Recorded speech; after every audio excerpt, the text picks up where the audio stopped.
Good morning, or depending when you're listening to this, good afternoon, good evening, or good night. My name's Ross, and I was always told I had a voice radio, so today I am going to be bringing you the decks to look out for at the World Championships of the Pokémon Trading Card Game 2016. It's happening next weekend, or actually this weekend as I record this, and as I upload this. So it's probably about time we started having a look at this. Now, you might be saying, hang on a second, Ross, I'm going to the World Championships, I know what I'm playing. Brilliant. Think of this as a look at decks for which you should be prepared, and you might be thinking, well, hang on a second, Ross, I'm not going to the World Championships. Why do I need to know? Well, because it's the World Championships. We're all going to be watching the official live stream, so we might as well know what we are looking out for. Let's start with the obvious one, Night March. Now, strange things can happen. And the thing about Worlds, and I need to get this before we go much further, Worlds involves a hefty amount of luck. You have to hit good matchups, you have to draw well. So there's nothing to stop somebody playing a deck which is completely unexpected, seeing really good matchups all day, or drawing really well and getting really deep or even winning the tournament. I'm talking about all things being even, the decks to watch for. So Night March, we got Joltik, we've got Pumpkaboo, they do 20 damage, times the amount of Night Marchers in the discard pile. You've got Lampent that you get there nice and early, and you've got Battle Compressor that put the Pokemon in the discard pile. Joltik attacks for a double colourless energy, Pumpkaboo attacks for a double colourless energy, just as long as you've got a Dimension Valley on the field, and it is the most consistent deck in the format. It sets up, it smashes. And that's basically what you need to know about Night March. So why is it going to win Worlds? Well, let's have a little bit of a history lesson. When Night March was printed, nobody cared.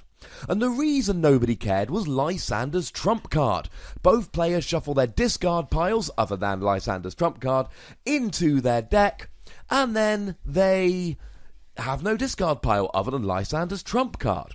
And of course you play Versus Seeker in your deck, which means that every single time you play Lysander's trump card, you put your VS Seeker back into your deck, and you can use VS Seeker to grab Lysander's trump card out of your discard pile and refresh your deck over and over again. Night March is completely unplayable because you cannot keep your Night March Pokemon in your discard. Of course, it all went wrong because Seismitoad gives Trainer Lock for a double colourless, and then, of course, cards like Crushing Hammer, Hypnotoxic Laser, Super Scoop Up could be used every single turn to make the most annoying deck we've ever seen, or at least in the 7 years I've been playing. And then Lysander's trump card got banned, and then Night March became good. Now soon we are going to be getting a card called Karen. Karen is a neutered version of Lysander's trump card. And what it does is it forces everyone to shuffle their Pokemon back into their deck, and it avoids the situation of before where you had this, using these trainers over and over again. That card's not coming out. Now, Night March has been the best deck in the format for a little while, but there's been many counters for it. It hasn't completely overrun, although make no mistake about it, at the last set of regional championships, Night March was the best deck. We're not getting Karen, we are getting Pokemon Ranger. And a whole bunch of Night March counters are gone. Seismitoad used to be a decent Night March counter because of the Trainer Lock, although you can't attack going first, so you always had to give Night March a turn to set up, which could ruin things. But it was pretty good because the Trainer Lock, but Pokemon Ranger turns that off. Giratina's always been a decent Night March counter because it stops them using double colourless energy or Dimension Valley. Pokemon Ranger turns that off. Jolteon has been a very good Night March counter when used correctly, but Pokemon Ranger turns him off. Jolteon EX basically says, ha ha ha, I can't be hit by basic Pokemon. So what you do is as soon as you get a Jolteon on the field, you use a card like AZ to pick up your other bench Pokemon. You only have a Jolteon in play, and Night March have no answer, and you win. Although some Night March decks did start playing Vespiplum to counter Jolteon EX. Now Pokemon Ranger does all of this. The easy counter argument, of course, is, are they going to hit Pokemon Ranger at the exact right time in the game? And the answer is almost certainly yes. It is the fastest, most consistent deck in the format.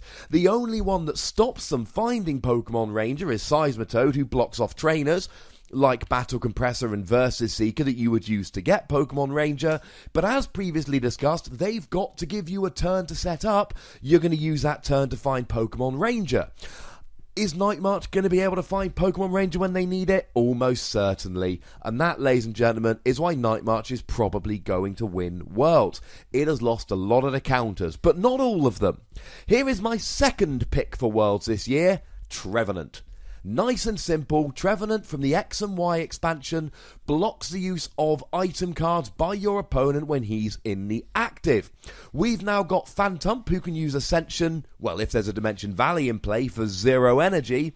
So if you go second, if you can get a Phantump in the active and either an energy or a Dimension Valley, you've got a TREVENANT your opponent has only had one turn of trainers.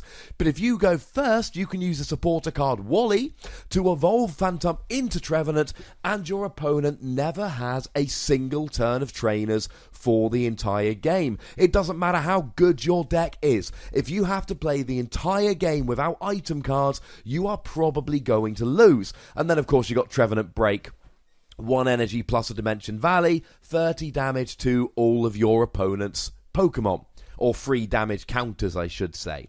So, yeah, shall we say TREVENANT's pretty good. Now, TREVENANT has a decent Night March matchup, because if you go first, and if you get the Wally into the trainer lock, then you do end up in a situation where your opponent just can never play item cards. And without item cards, Night March can be stuck.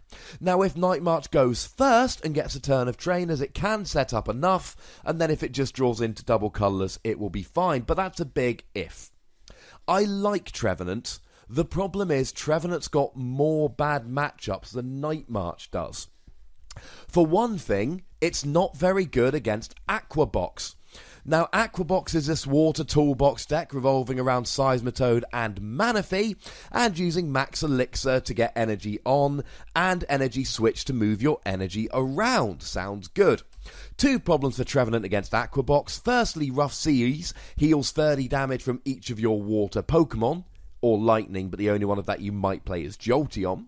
Secondly, you've got Manaphy EX, who attacks for 2 energy with Mineral Pump, 60 damage, and heal 30 from each of your bench. And then Aquatube gives Manaphy free retreat into a second Manaphy, who does 60 damage and heals the bench, including the Manaphy that's just taken damage, etc, etc. Combination of Manaphy and Rough Seas can be difficult for TREVENANT to overcome. We saw that in the final of the German National Championships this past year, which was streamed, and in which we saw AQUA Box beat TREVENANT. Nice and simple. Speaking of AQUA Box, it's pretty good against TREVENANT. The problem is it used to have a good, at least a workable Night March matchup. If you could set up and you could get a Seismitoad, especially if you put a Fighting Fury belt on him and then, you know, put his HP up to 220, making him hard to KO and getting the trainer lock. But Pokemon Ranger really makes Seismitoad look a lot less intimidating nowadays. And then you're in a situation where you've got Night March against an EX heavy deck. Well, Night March loves playing against EX heavy decks, because Night March is 1-hit KOing for 2 prizes, the other deck is 1-hit KOing for 1 prize. It does not take a genius mathematician savant to realise that Night March is going to win the prize exchange. Now, I have got another option for you, one that I like quite a lot. It's like TREVENANT, but it's far more YOLO, as the kids might say. VESPIPLUME Vileplume. Now, the theory here is very much the same as TREVENANT. I want to get item lock going very, very quickly. You are not going to be able to do anything, and I am going to win the game. Now, here we have Vileplume, who blocks both players from playing item cards if he's in play. Now, one thing you could do for TREVENANT is play a Lysander to get TREVENANT out the active and play item cards. Can't even do that with Vileplume. And you use Forest of Giant Plants to evolve from an Oddish straight into a Gloom, straight into a Vileplume on the very first turn of the game. Go first, off you go.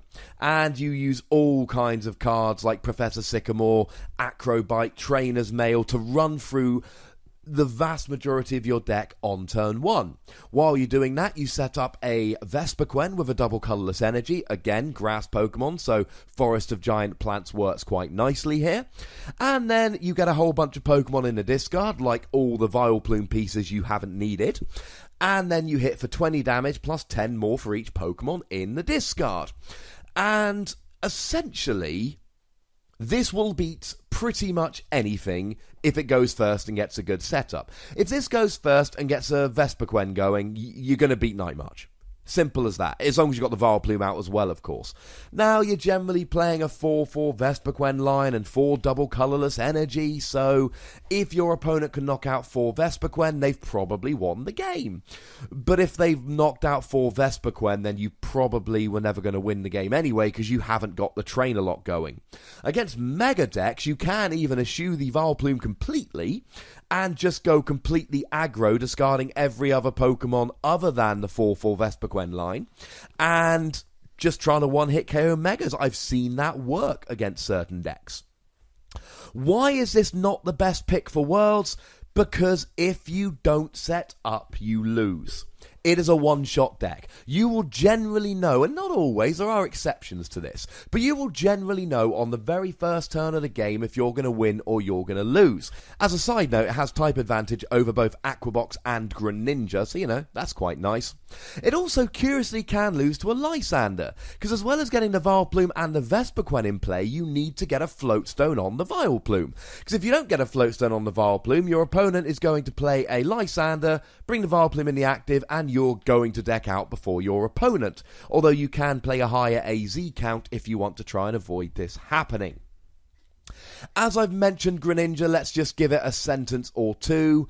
I don't like it. Firstly, it is incredibly vulnerable to ability lock. It relies on the abilities of both the X and Y Greninja, discard a water from your hand, put 3 damage counters on one of your opponent's Pokemon, and Greninja Break, discard a water energy from your hand and put 6 damage counters on one of your opponent's Pokemon.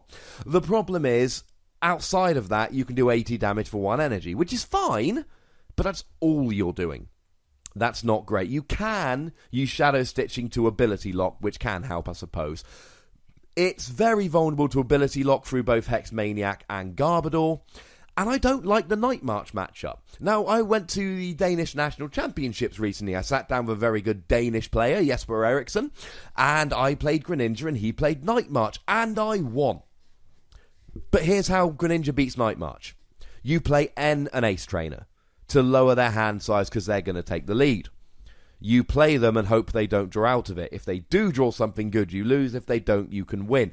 I don't want to be playing a deck that against the best deck in the format, you are crossing your fingers hoping they don't draw out of an N. A lot of the time, they will.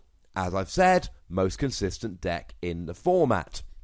Now, going back to Night March, pretty much any EX deck that does not trainer lock loses to Night March. But the only trainer locking EX deck is Seismitoad, and Pokemon Ranger ruins that. So basically any EX deck loses to Night March. Mega Rayquaza, we've actually got weakness to Joltik, that you're going to lose. Mega Mewtwo, weakness to Pumpkaboo, you're going to lose. Mega Sceptile, you haven't got weakness, you're still going to lose. They are going to use things like Fighting Fury Bout and Giovanni's to make sure they can hit those big numbers, and they are just going to be one-hit KOing before you can get rolling. Dark Toolbox decks revolving around Darkrai and Giratina, and again Max Elixir like AquaBox.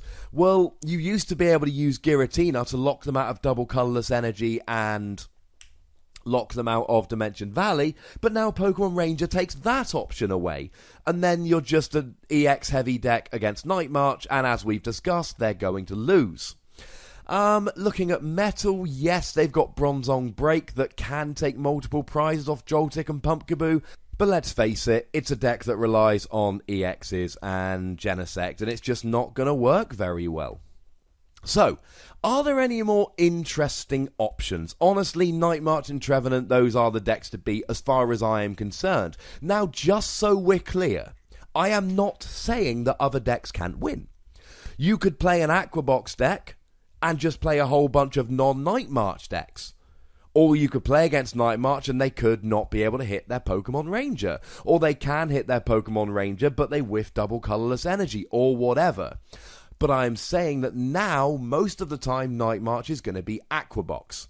And most of the time, Night March is going to beat Metal. And most of the time, Night March is going to beat Dark Toolbox. You see where I'm going with this. There are a couple of interesting options, and they revolve around a couple of non-EX Pokemon, Zoroark and Yveltal.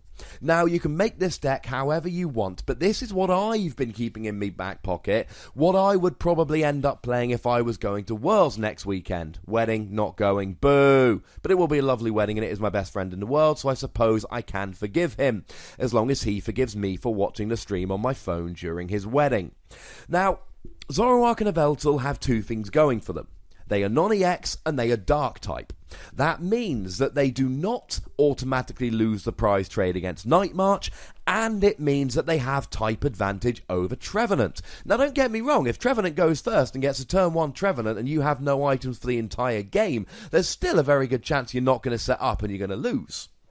But both Zoroark and Yveltal can do some decent damage. Yveltal 30 damage and attach an energy from your discard to one of your bench Pokemon. So you just set up multiple Yveltal and smash. Soon as you get to doing 100, you should win quite nicely. And Zoroark, he's got a nice little attack. 10 damage plus 30 more for each of your opponent's bench Pokemon. And actually, Captivating Pokepuff shall be legal at Worlds, so that's something you can play as well if you so wish. Force your opponent to have a few more benched Pokemon.